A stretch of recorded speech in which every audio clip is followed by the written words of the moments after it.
بزرگوں دوستوں، Albilad social and educational welfare society Bhopal Hind Bihar, دراصل Albilad social and educational welfare society Bhopal Hind Bihar تعلیمی فروغ، فکری بیداری، اصلاح معاشرہ، ملی اتحاد، قومی یکجہتی اور انسانی خدمت کی ایک ملک گیر تحریک ہے، اور خاص طور سے تعلیمی اور معاشی لحاظ سے پسماندہ اور دیہات کی غریب مسلم آبادیوں میں تعلیم کو فروغ دینا، دینی بنیادی تعلیم کے ساتھ ابتدائی اصلی تعلیم کے مدارس و مکاتب قائم کرنا، مسلم لڑکیوں کو اعلیٰ اور معیاری اصلی تعلیم کے ساتھ ضروری دینی تعلیم دینے کے لیے گرلز اسکولوں کا قیام اس کی طرف رمضان ہے، اور یہ چاہتے ہیں کہ اس طرح کی تحریک سے ہم اور بھی بچیوں کو، ہم نے شاہد جمال صاحب سے پوچھا ابھی کہ صاحب کیا بات ہے کہ آپ نے کیسے اس بات کو سوچ لیا کہ یہاں پہ ایک اسکول چلے اور چلا دیں گے؟ شاہد صاحب نے کہا کہ دراصل بات یہ ہے کہ جب ہم یہاں پر آتے تھے اور اپنی بچیوں کو پڑھانے کا جب سوال پیدا ہوا تو سب سے پہلا سوال جو کہ میرا داخلہ کہاں کرا، تو ہمارے ساتھ ہم کمانے والے آدمی ہیں، تو ہمارے ساتھ اتنی پریشانی ہے، تو پھر دیہی علاقے میں رہنے والے غریب طبقہ ان کا کیا حال ہوگا؟ ان کی بچیاں کہاں پڑھیں گی؟ ہمارے پاس پیسہ ہونے کے باوجود آج بھی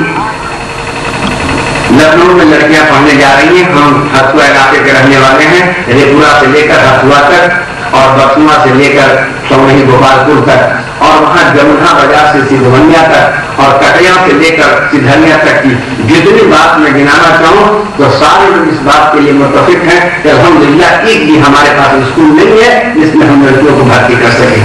اور اتنی رقم بھی نہیں ہے، ہم اتنا کما بھی نہیں سکتے کہ ہم اپنی بچیوں کو پڑھا سکیں، اور اتنی دور ہم جیم کو بھیج سکیں، ہم رام کو بھیج سکیں۔ یہ سب یوپی میں درس گاہیں ہیں اور وہاں جانے میں پیسہ خرچ ہوتا ہے۔ الحمدللہ شاہد جمال صاحب نے بہت نیک کام کیا ہے، اسکول کی نشوونما، اس کی ترقی ترمیم اور اس کو صلاح بہبود کے لیے آپ کو بلایا ہے کہ آپ آ جائیں اور آپ ہمیں مشورہ دیں۔ یہ مشورہ دینے کے لیے بلایا گیا ہے، ایک بہانہ ہے کہ ایک اجلاس کیا جائے، دینی اجلاس، اور اس میں اس بات کو رکھی جائے۔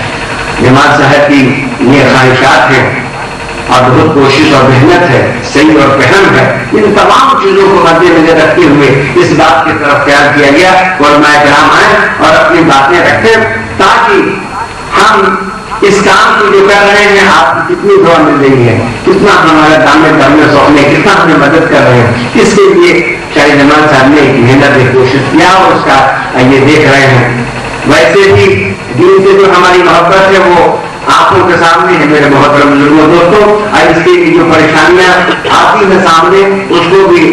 ہم ٹال نہیں سکتے، اس کو انکار نہیں کر سکتے۔ میرا معاشرہ کتنا خراب ہے دوستوں، اس کا تو اندازہ آپ بارات میں دیکھ سکتے ہیں۔ الحمدللہ جہاں تھوڑی سی دینی فضا ہے، جہاں کی ماں بہنیں پڑھی لکھی ہیں، ہمارے گھر میں تعلیم ہے، وہاں پر تو رک گیا ہے، ورنہ یہاں تو رواج ہو گیا ہے کہ اگر بہت مالدار ہے تو اس کی شادی میں آرکیسٹرا دین میں نہیں جائے گا۔ مجھے بات اس سمجھ میں نہیں آتی ہے کہ الحمدللہ گاؤں میں آرکیسٹرا بجتا ہے اور تمام جوان لڑکے لوگ تیار کرتے رہتے ہیں، اور ایک آدمی بھی حد سے غلط کی طرح نہیں کر سکتا کہ صاحب یہ ہو رہا غلط ہو رہا ہے، اتنا ہم گر گئے ہیں۔ اور تعلیم نہیں ہونے کی وجہ سے بچوں میں دینی تعلیم، اصلی تعلیم تو ہے، تعلیم دینی تعلیم نہیں ہونے کی وجہ سے جو پریشانیوں کا سامنا کرنا ہے۔ الحمدللہ ہم تو کہتے ہیں کہ اگر علماء کرام نہ ہوتے اور ہمیں بات پر نہ ٹوکتے تو نہ جانے ہم کہاں سے کہاں چلے گئے ہوتے۔ آئیے میں چاہوں گا کہ اسی موضوع پہ کہ سمیہ گرلز اسکول ایک اپنے آپ میں ایک نمونہ بن جائے، اور آپ تمام لوگوں کی دعائیں اور علماء کرام کی یہ تمام تقریریں جو ہے اس موضوع پہ ہے کہ تعلیم کی اہمیت اور اس کی افادیت سے ہم انحراف نہیں کر سکتے، اور اگر تعلیم میں ہم ترقی نہیں کر سکتے، لہذا ایک شاہد جمال صاحب کا ایک قدم ہے جس کو ہم جو سراہ رہے ہیں، اس کو مبارکباد دے رہے ہیں، ان کے حوصلے کی داد دے رہے ہیں۔ میں چاہوں گا کہ آپ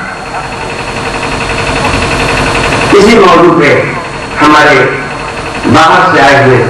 عبد الفاروق صاحب جونپور سے تشریف فرما ہے، میں ان سے درخواست کروں گا کہ وہ آئیں اور ایسی بات کہہ جائے جو صبح میں ہم لوگ اس بات کا انتظار کریں کہ کہنے والے کہہ گئے اور ہم نے جو کچھ پایا وہ ہیرے اور جواہرات سے بہتر ہے، لہٰذا میں ان سے درخواست کروں گا وہ آئیں اور اپنے